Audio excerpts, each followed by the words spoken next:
I again give you LRH.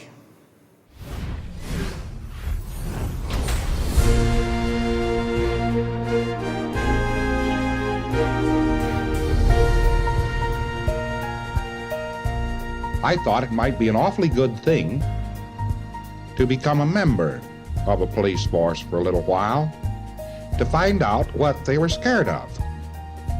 And I did. Became a special officer in the Los Angeles Police.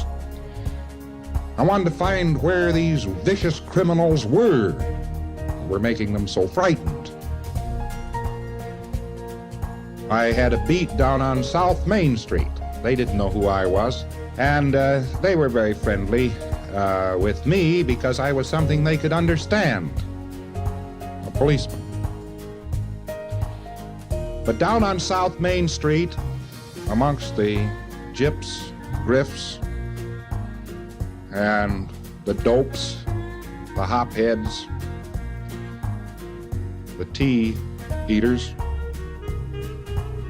the rest of them, amongst these people, I thought I would find my answer. I was in bars and dens and things where I didn't know man could go that far south.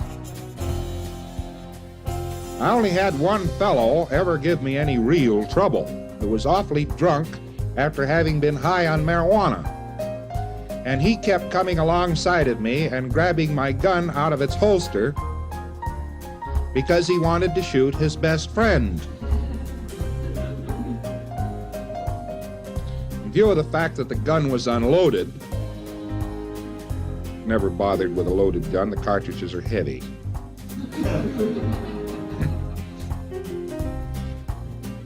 I kept taking it away from him and putting it back in the holster and snapping it down, explaining to him that that wasn't what you did with friends. But he couldn't understand this, and I finally sat him down over in the corner of the cafe. He grabbed once too often when I had my back to him after he hadn't bothered me for half an hour. And I gave him a push, and he knocked down a couple of tables, and I apologized to the proprietor, took him over and sat him down back of a table and poured him a glass of warm water filled with salt. And I told him that was the best scotch and soda he ever drank, and it was on me. Well, after he'd gotten rid of it,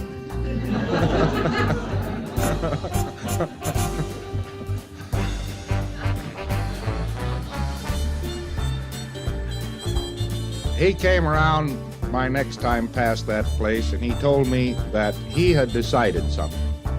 And I asked him what he had decided, and he said he had decided that one should not shoot his friends.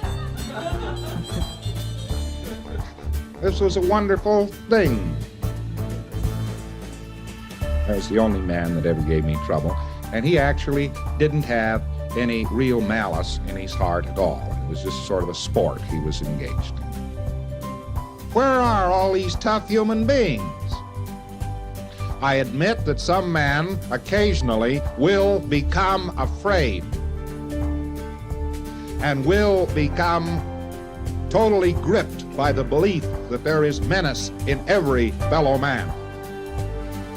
I admit that a human being can become so aberrated as to constitute a menace to the bulk of the society. And that in such a case, it is necessary to reacquaint him with society.